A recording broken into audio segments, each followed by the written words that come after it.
दोस्तों, महाभारत कथा से तो आप भली भांति परिचित होंगे कि महाभारत युद्ध क्यों और कैसे और किन योद्धाओं में लड़ा गया था, यह तो आपको पता ही होगा। और भगवान श्री कृष्ण ने किसका साथ दिया था। लेकिन इसमें कई ऐसे योद्धाओं से जुड़े कई रोचक तथ्य और रहस्य भी हैं जिन्हें आपको जानना चाहिए। ऐसे ही एक पौराणिक कथा अभिमन्यु से भी जुड़ी है। इस रोचक कथा के बारे में हम विस्तार पूर्वक बताएंगे।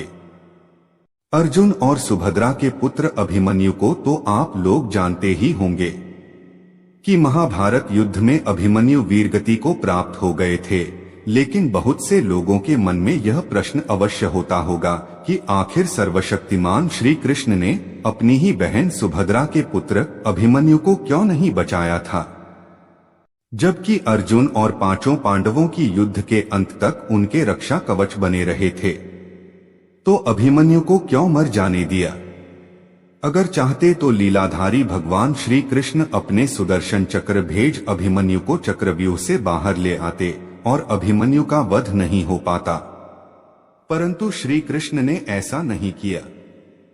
कहा जाता है, जब भी धरती पर धर्म और सत्य की हानि होने लगे तो भगवान को नीति के अनुसार धरती से अधर्मियों और अत्याचारियों का नाश करना होता है।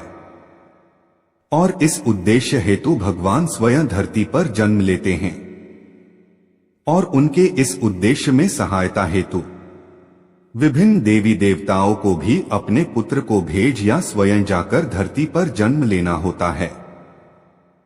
ऐसा ही जब द्वापर युग में भगवान विष्णु ने श्री कृष्ण अवतार में जन्म लिया था, तब ब्रह्मा जी ने और सभी देवी देवताओं को भी श्री कृष्ण की सहायता हेतु धरती पर जन्म लेने का आदेश दिया था। ब्रह्मा जी के इस आदेश का सभी देवी देवताओं ने स्वागत किया था, परंतु चंद्रमा ने इस आदेश का विरोध किया और अपने पुत्र वर्चा को पृथ्वी पर जन्म लेने से इनकार कर दिया। लेकिन जब सभी देवताओं ने मिलकर चंद्रमा को समझाया कि धर्म की रक्षा करना ही हम देवताओं का परम कर्तव्य और धर्म है, इसलिए हम सभी को ब्रह्मा जी का आदेश का पालन करना है, यह हमारा दायित्व और कर्तव्य भी है।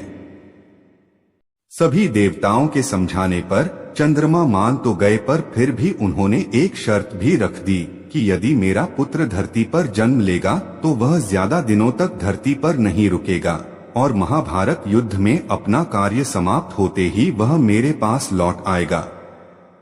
इसके साथ ही वह युद्ध में अपने पराक्रम से बड़े बड़े महारथियों को भी चकित कर घोर युद्ध लड़ते हुए वीरगति को प्राप्त होगा और उसके इस अदम्य साहस को युगों युगों तक याद रखा जाएगा।